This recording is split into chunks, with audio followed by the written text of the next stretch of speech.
नमस्कार दोस्तों, मेरे चैनल पर आपका एक बार फिर से हार्दिक स्वागत है।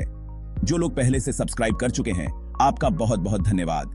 और अगर आपने अभी तक हमारे चैनल को सब्सक्राइब नहीं किया है तो तुरंत कर लीजिए ताकि आप हमारी आने वाली सभी रोचक और ज्ञानवर्धक वीडियो से जुड़े रह सकें। आज हम बात करने जा रहे हैं एक ऐसी अद्भुत पुस्तक के बारे में जो न सिर्फ आपको प्रेरित करेगी बल्कि आपकी जिंदगी को एक नई दिशा दे सकती है। जी हाँ, हम बात कर रहे हैं पाउलो कोएल्हो की विश्व प्रसिद्ध किताब द अल्केमिस्ट के बारे में।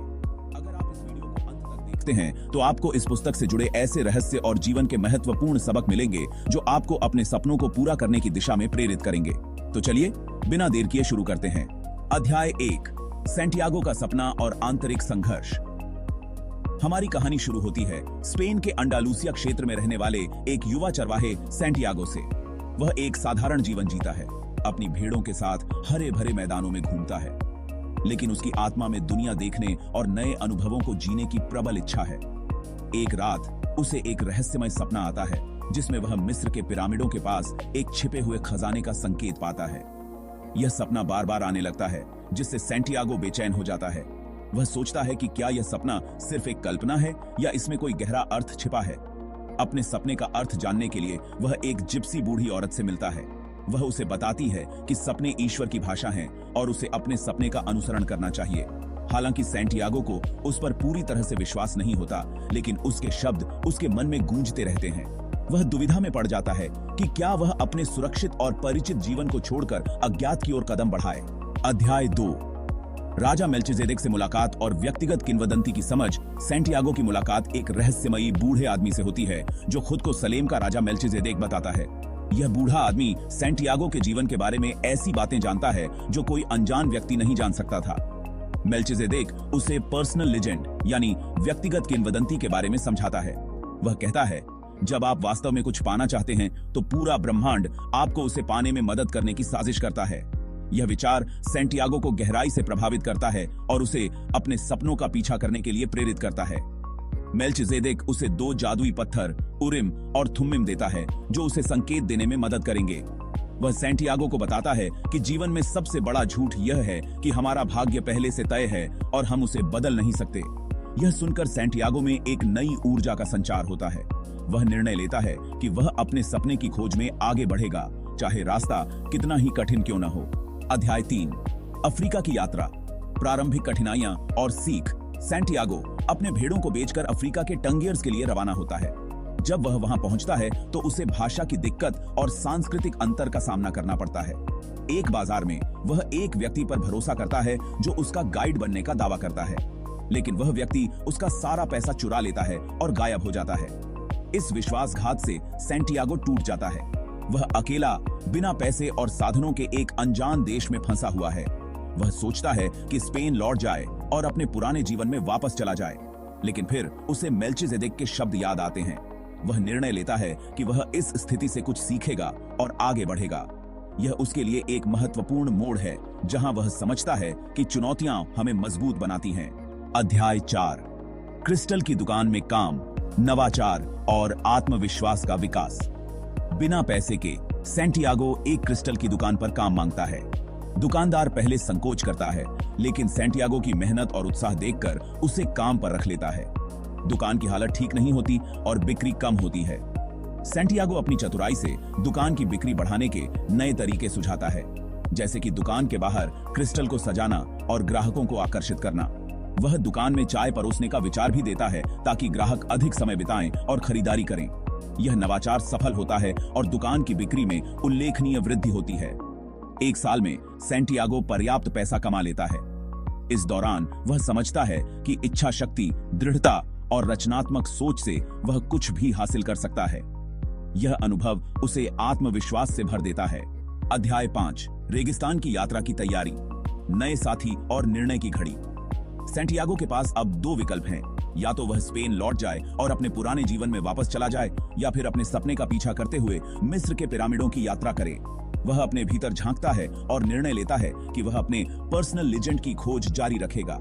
वह एक कारवां में शामिल होकर रेगिस्तान की यात्रा शुरू करता है। इस यात्रा में उसकी मुलाकात एक अंग्रेज से होती है जो अल्केमिस्ट की तलाश में है। अंग्रेज विज्ञान और अल्केमी का गहरा ज्ञान रखता है। वह सैंटियागो को अल्केमी, फिलोसोफर स्टोन और एलिक्सिर ऑफ लाइफ के बारे में बताता है। यह सब सुनकर सैंटियागो की जिज्ञासा और बढ़ जाती है। वह समझता है कि जीवन में सीखने के लिए बहुत कुछ है और ज्ञान की कोई सीमा नहीं है।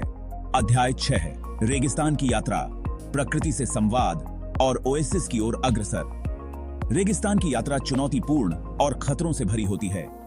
कारवां के लोग युद्धरत कबीलेयों से बचने के लिए सावधानी पूर्वक चलते हैं।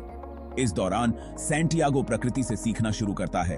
वह रेगिस्तान की शांति, हवा की सरसराहट और तारों की चमक से प्रभावित होता है। वह समझता है कि जीवन में हर चीज आपस में जुड़ी हुई है और ब्रह्मांड हमें संकेत देता है। कारवां को युद्ध के कारण अल फयूम ओएसिस में रुकना पड़ता है।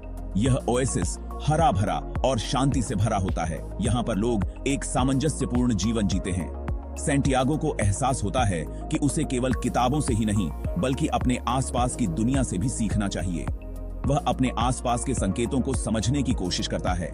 ओएसिस में सैंटियागो की मुलाकात फातिमा नाम की एक सुंदर और बुद्धिमान लड़की से होती है। पहली नजर में ही वह उससे प्रेम करने लगता। फातिमा रेगिस्तान की बेटी है और उसके हृदय में सादगी और गहराई है। दोनों के बीच बातचीत होती है और वे एक दूसरे के प्रति आकर्षित होते हैं। सैंटियागो अपने सपने और फातिमा के बीच उलझ जाता है। वह सोचता है कि क्या उसे यहीं रुककर फातिमा के साथ जीवन बिताना चाहिए या अपने खजाने की खोज जारी रखनी चाहिए। फातिमा उसे समझाती है कि सच्चा प्रेम कभी भी किसी को उसके सपनों से दूर नहीं करता बल्कि उसे पूरा करने में सहायता करता है। वह कहती है कि वह उसका इंतजार करेगी चाहे जितना भी समय लगे। यह बात सैंटियागो के दिल को छू जाती है और उसे अपने सफर को जारी रखने का साहस मिलता है।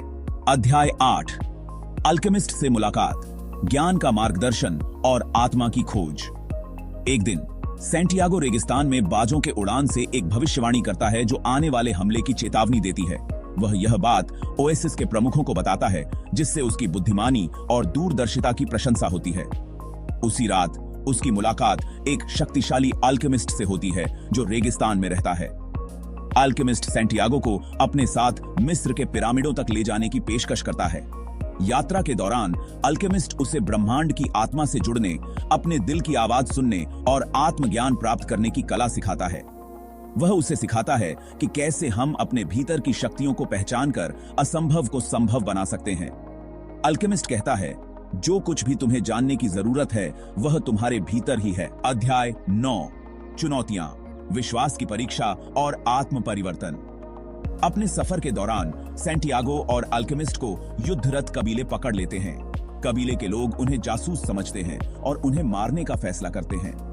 अल्केमिस्ट कबीले के प्रमुख को बताता है कि सैंटियागो 3 दिनों में खुद को हवा में बदल सकता है। यह सुनकर सैंटियागो घबरा जाता है, लेकिन अल्केमिस्ट उसे विश्वास दिलाता है कि यह उसके आत्मज्ञान का अंतिम परीक्षण है। अगले 3 दिनों में सैंटियागो रेगिस्तान, हवा, सूर्य और ब्रह्मांड की आत्मा से संवाद करता है।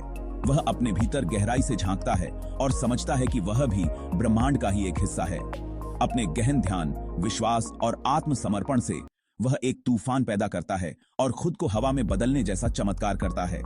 यह देखकर कबीले के लोग भयभीत और आश्चर्यचकित हो जाते हैं। वे समझते हैं कि वह एक महान शक्ति का धनी है और उन्हें आजाद कर देते हैं। अध्याय 10 खजाने का वास्तविक अर्थ, जीवन का चक्र और आत्म साक्षात्कार। अंततः सैंटियागो मिस्र के पिरामिडों तक पहुंचता है। वह वहां खुदाई करता है लेकिन उसे कुछ नहीं मिलता। निराश होकर वह सोचता है कि उसका पूरा सफर व्यर्थ गया। तभी कुछ लुटेरे आते हैं और उसे मारते पीटते हैं। उनमें से एक लुटेरा हंसी में कहता है कि उसने भी एक सपना देखा था जिसमें स्पेन के एक गिरजाघर के पास खजाना छिपा है, लेकिन वह उसे मूर्खता मानता है। सैंटियागो को अचानक एहसास होता है कि असली खजाना उसी जगह पर है जहां से उसने अपनी यात्रा शुरू की थी, अंडालूसिया के गिरजाघर में, जहां वह पहले अपनी भेड़ों के साथ रहता था। वह समझता है कि यात्रा का असली मकसद सिर्फ खजाना पाना नहीं था, बल्कि आत्मज्ञान और जीवन के गहरे अर्थ को समझना था। वह वापस स्पेन लौटता है और गिरजाघर में खुदाई करता है। वहां उसे सचमुच खजाना मिलता है, सोने के सिक्के, बहुमूल्य रत्न और प्राचीन कलाकृतियां। लेकिन सबसे बड़ा खजाना उसके लिए उसका आत्मज्ञान, अनुभव और प्रेम है। वह फैसला करता है कि वह फातिमा के पास लौटेगा, जो उसका सच्चा प्रेम है और जिसने उसका इंतजार किया है। तो दोस्तों, द अल्केमिस्ट हमें सिखाती है कि हमारे सपने और लक्ष्य हमारे जीवन का सार हैं। अगर हम अपने दिल की सुने और अपने सपनों का पीछा करें तो पूरा ब्रह्मांड हमारी मदद करता है। सैंटियागो की यह यात्रा आत्मखोज, प्रेम, विश्वास और आत्म साक्षात्कार की एक प्रेरणादायक कहानी है जो हमें सिखाती है कि असली खजाना बाहर नहीं बल्कि हमारे भीतर होता है। यह पुस्तक हमें यह भी सिखाती है कि यात्रा का महत्व मंजिल से कहीं अधिक होता है। रास्ते में आने वाली चुनौतियां, लोग, अनुभव और सीख ही हमें वास्तविक रूप से समृद्ध बनाते हैं। सैंटियागो का सफर हमें प्रेरित करता है कि हम भी अपने सपनों का पीछा करें, चाहे रास्ता कितना भी कठिन क्यों न हो। अगर आपको यह वीडियो पसंद आया हो तो इसे लाइक करें, शेयर करें और हमारे चैनल को सब्सक्राइब करना न भूलें। नीचे कमेंट करके बताएं कि अगली बार आप कौन सी किताब पर वीडियो देखना चाहते हैं। आपके सुझावों का हमें इंतजार रहेगा। धन्यवाद और अगली वीडियो में फिर मिलेंगे।